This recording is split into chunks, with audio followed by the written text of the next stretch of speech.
Thank you for staying tuned. It's always a pleasure to have you on our show, Insight. It's Lawrence Umoette on Citizen FM 93.7. Welcome to the show. There is no downplaying the reality of the challenging season that we find ourselves in as a nation. Just as important are the various bold measures that the federal government of Nigeria, under the leadership of President Bola Tinubu, is taking to decisively confront all these challenges. The most critical challenges confronting Nigeria, some would believe, include leadership.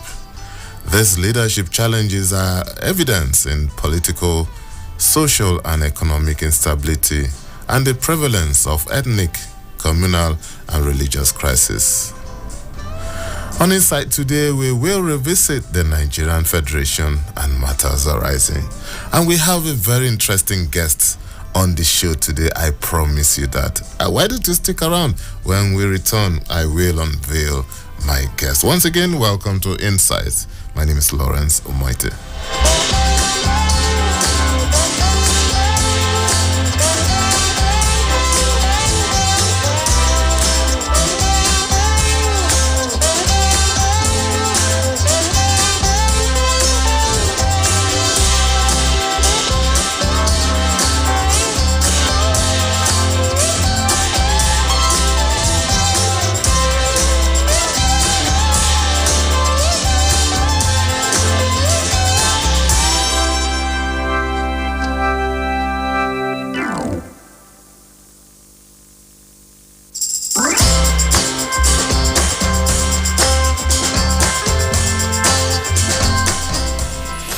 Welcome to the show. Once again, my name is Lawrence Umoette, and you are on to Insight. And as I told you earlier, we have a very interesting personality on the show today.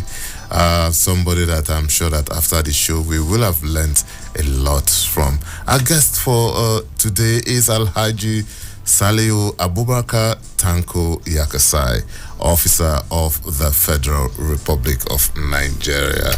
Welcome to the show, Alhaji Yakasai. You're most welcome.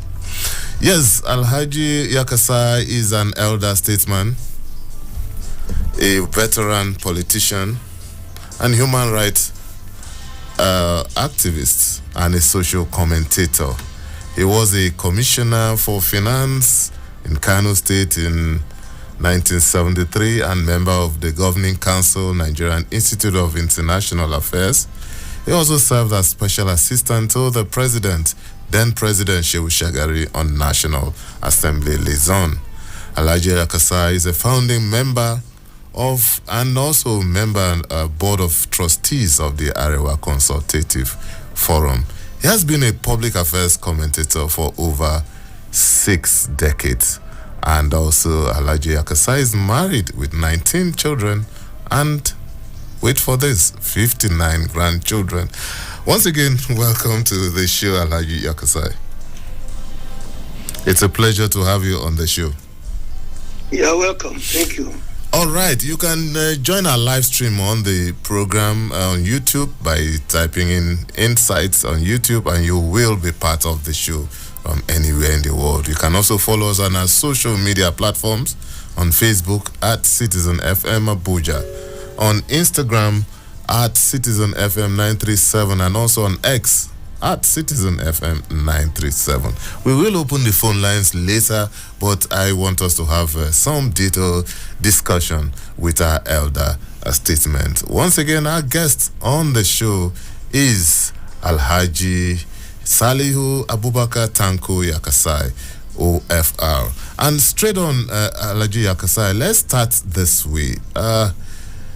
You have a very formidable resume, yet you've never received any formal education. How did you pull this off with your grasp of national and world affairs and also your communication skills? Well, you get education through learning. You can learn in the school, you can learn in your house. Anywhere, learning is learning.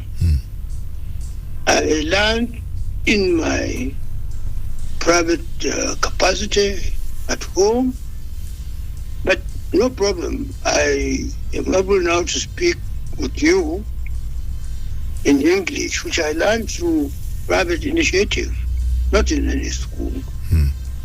So it's not learning is learning. The great people, prophets, they were not taught. Go ahead.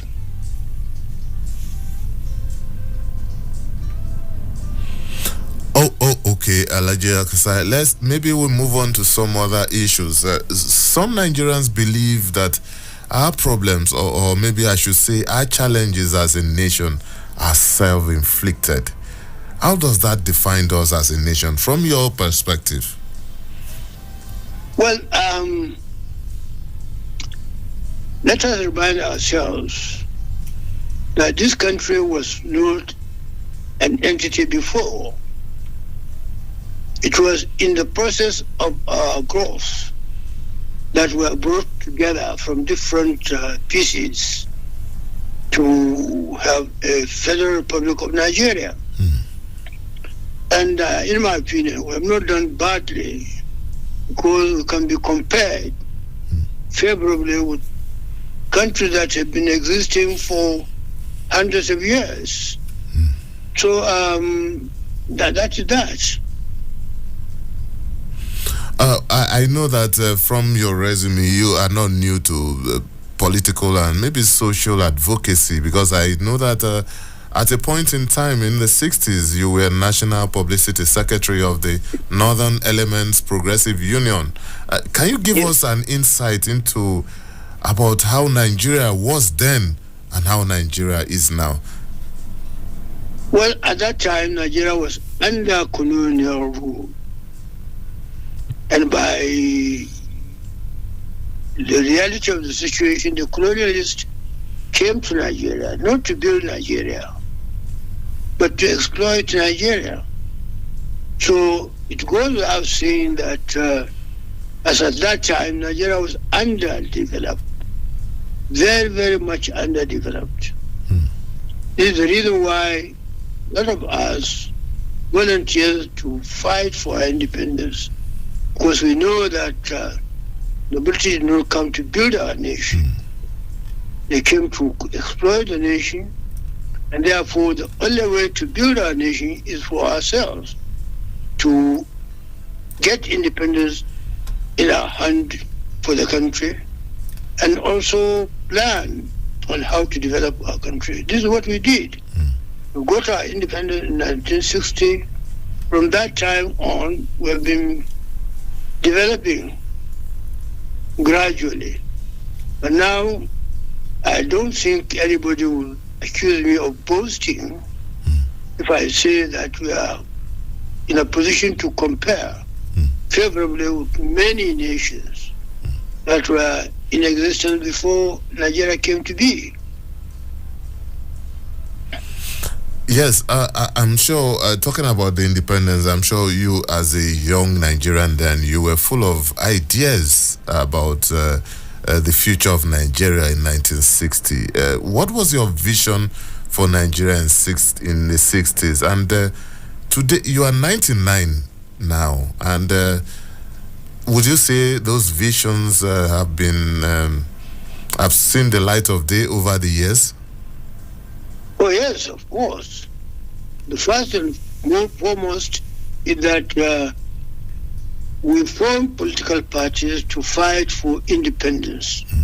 Because, you know, we're under the control of British, and British took us by force, not without our consent, but on their own.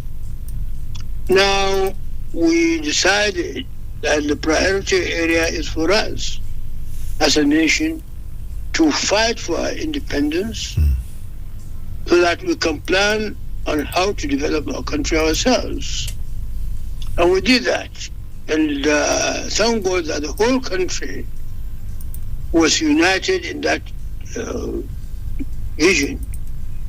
We became united and we fought for our independence. Eventually,